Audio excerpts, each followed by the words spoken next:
So ayan po mga idol. Ayan, magandang tanghali po. Yan po ang kuha namin. Ayan po. Isang baso po, puno. Ayan. Purong sisi po yan mga idol. Ayan. Kasama ko nang nguha. Ito si Dondon. Tsaka si Kinit. Ayan po. Bali pag uwi namin, ulam namin to. Maglagay kami ng kalamansi tsaka sili. Napakasarap po niyan. So ayan mga idol, kain na po kami. Ayan po. Lagyan ko ng suka at tsaka sili. Walang kalamansi, suka na at tsaka sili. Napakasarap din ito. Ayan.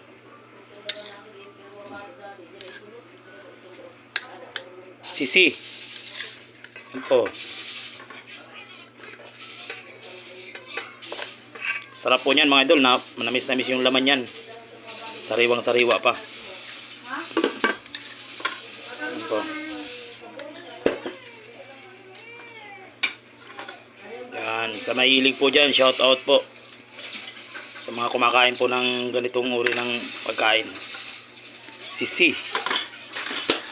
Ayan. Maraming suka.